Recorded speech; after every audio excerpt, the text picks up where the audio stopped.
Good morning, beautiful people. Good morning.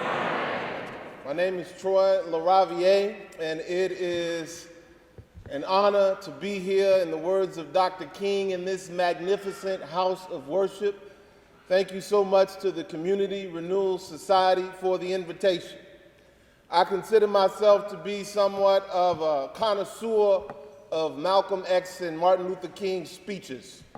And one of Dr. King's, what I believe his greatest speech, his most impactful speech, is his speech at the end of the march from Selma to Montgomery. I believe that if that speech, a particular part of that speech, was celebrated and taught as much as I have a dream, we might have a different world. And so I want to talk a little bit about that speech and its implications. In that speech, he was making the point that after slavery, there was no segregation, black people could vote, and that the populist movement had organized poor black and white workers into a voting bloc that could drive the wealthy who were exploiting them from power. And then he got into this part where he began to explain how they responded to this movement. And he says, these are Dr. King's words, to meet this threat, they engineered a segregated society. I want you to follow me through here because this is very important to see the roots of racism. They revised the doctrine of white supremacy through their control of the mass media. They saturated the thinking of the poor white masses with it, thus clouding their minds to the real issues. They made it a crime for Negroes and whites to come together at any level as equals, and that did it. That crippled and eventually destroyed the populist movement in the 19th century. If it may be said of slavery, of the slavery era, that the white man took the world and gave the Negro Jesus, then it may be said of the Reconstruction era that the Southern aristocracy took the world and gave the poor white man Jim Crow. And when the poor white man's wrinkled stomach cried out for the food that his empty pockets could not provide, he ate Jim Crow, a psychological bird that told him that no matter how bad off he was, at least he was a white man, better than the black man. And when his undernourished children cried out for the necessities that his low wages could not provide, he showed them the Jim Crow signs, and his children too learned to feed upon Jim Crow, their last outpost of psychological oblivion. Imagine a world where that was taught every January and throughout the year. The principles behind that. I would say to you today that many Americans helped put our current president in the White House in no small part because of their continued immersion in that same psychological oblivion.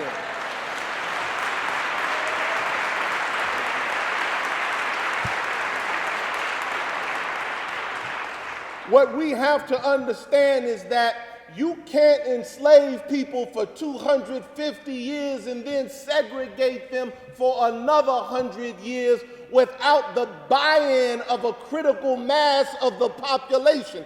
People won't accept it. They won't accept something if they believe they're being immoral and unethical. So you have to convince a critical mass of the population that this is okay to do to them.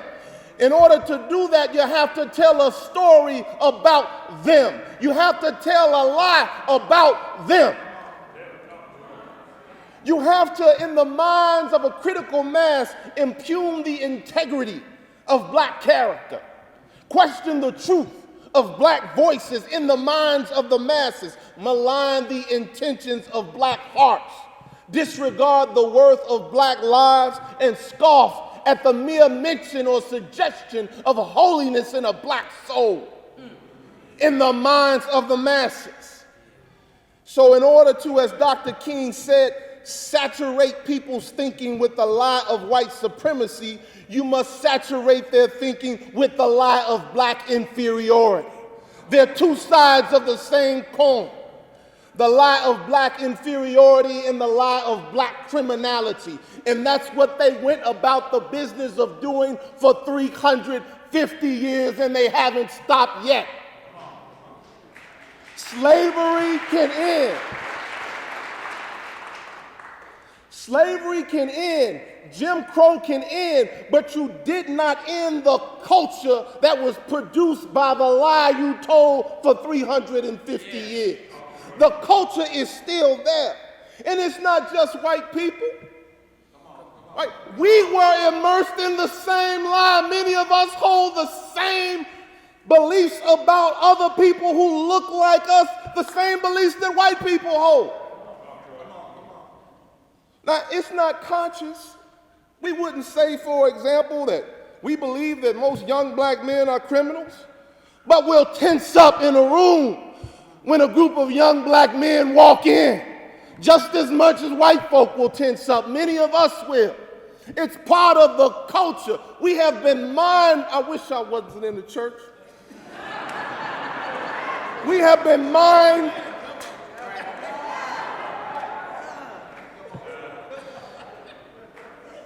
So we have to somehow have some honest conversations about that, because these anti-black prejudices live in our citizens, in our institutions, in our elected officials, in our public servants, from teachers to police officers.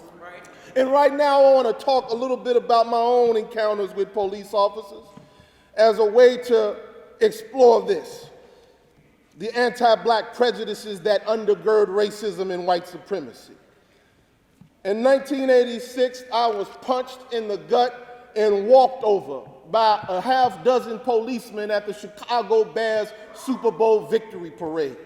In 1987, on the way to the Rainbow roller rink, I was stopped by a police officer with several of my friends, and with a gun to my head, told never to bring myself back to the north side and go back where we belonged.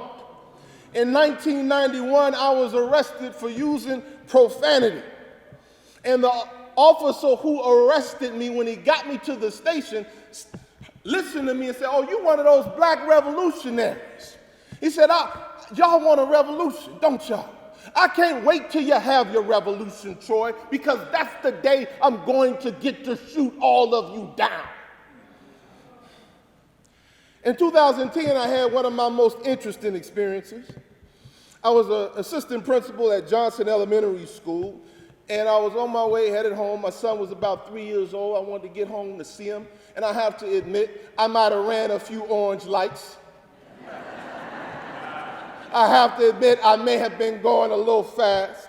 And this car pulls up, blocks me off. This blue truck blocks me off from out of the blue. Guy gets out, flashes the badge, comes over to my car, does this, flashes his gun as my window's down, and I look and go, "A gun for a I'm looking at him in there, "A gun for a traffic stop?" And he stops, and then he reaches into my car, pulls my keys out, and begins to berate me in the middle of traffic. And I'm looking, taking it, and I'm looking in my rearview mirror. Now I got my suit on, I'm an assistant principal, I got my suit on, I'm looking in the rearview mirror, and I see traffic is being backed up, and I said, "Officer, is it okay with you if I just pulled up a little bit to the side so these people can get by? You know, if it's all right with you, I ain't gonna go nowhere, officer, I promise. I just want to pull up so these people can get by." He stopped, and his eyes met mine. And he said, "I'm sorry, you're not who I thought you were. I'm sorry, you're not who I thought you were. I see you have your suit on, you're conscientious about the people behind you, I'm sorry." And he let me go. Who did he think I was?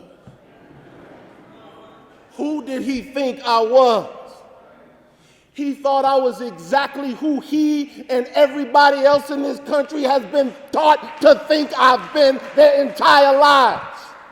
That's who he thought I was, who he'd been trained to think I was. And that training didn't start in the police department. It started in our American culture.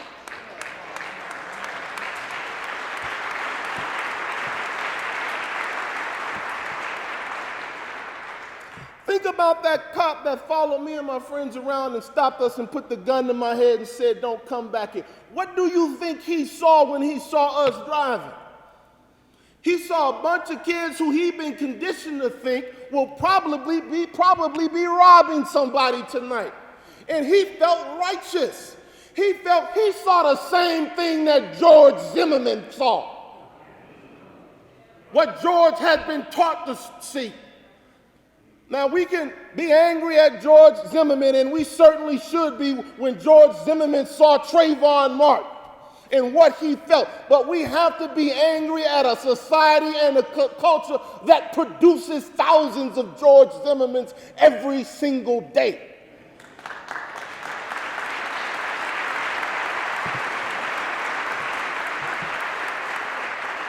Now, one of my more interesting experiences with the police happened when I was returning some boxes, taking them to the UPS store. I had gotten out of my car in a small mini mart, and the police saw me.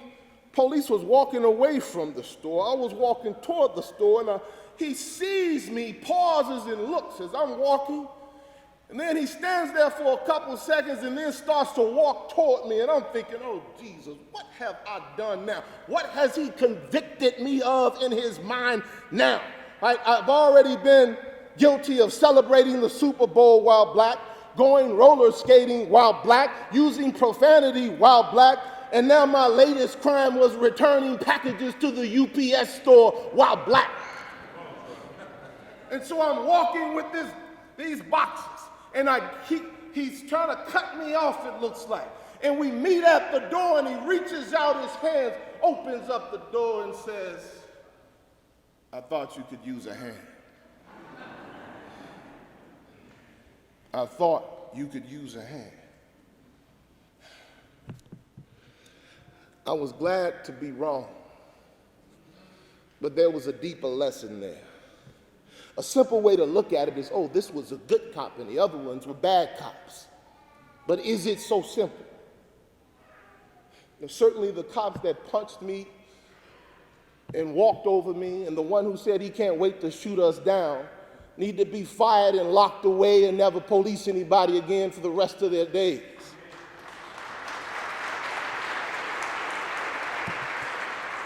But it seems to me that there are many officers for whom it's not so black and white. It seems to me that all of our thinking has been saturated with the lie of black inferiority and criminality, and that the same holds true for not just every police officer, but every public servant. Some have been impacted just a little bit, some a lot, but it's hard to live in this society and not be impacted by the lies that you're saturated in and day out. And so what we're faced with is, how do we purposefully and deliberately educate and train people so that they have more instances in which they reject their prejudices than succumb to their prejudices? And the key is that you can't reject your prejudices if you don't acknowledge them. We have to have an American equivalent to Alcoholics Anonymous. What's the first thing you have to do in Alcoholics Anonymous? You have to say, "I am an alcoholic." And together as a society, we have to say, I am prejudiced. We have to acknowledge that existence in us. Recognizing and rejecting our prejudices is incredibly important, because prejudice itself is not racism. Your prejudice becomes racism when you act on it. Your prejudice becomes racism when you act on it. If an officer with no evidence whatsoever suspects a black teen of having a weapon, that's prejudice. If he stops and frisks him, that's racism. If an elected official thinks 25% of black children won't amount to anything, that's prejudice. If that official shuts down dozens of their schools because of that belief, that's racism.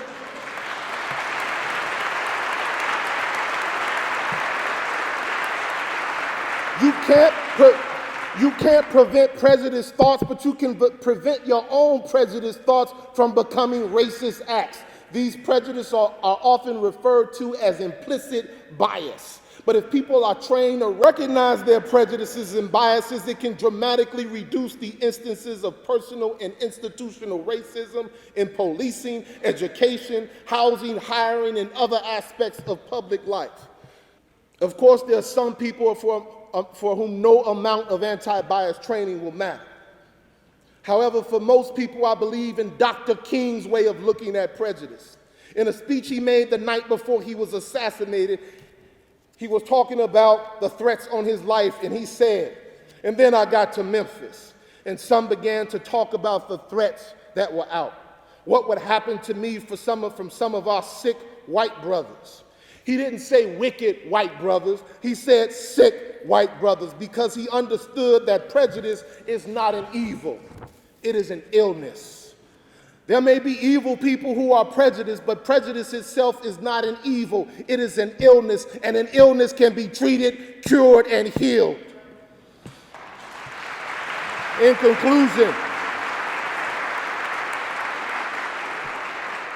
conclusion, I believe that to some extent all of us hold prejudice, and we have to come face to face with the fact that all of our thinking is impacted to some degree by the lie of black criminality, the lie of Muslim violence, the lie of religious and other religious stereotypes, the lie of anti-immigration propaganda aimed at Latino people, the lie of sexist assumptions about and stereotypes about women, and the lie of homophobia.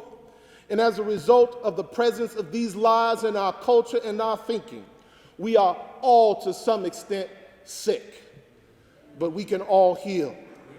And through the process of healing ourselves, we can create a blueprint for healing our institutions and healing our city. Thank you.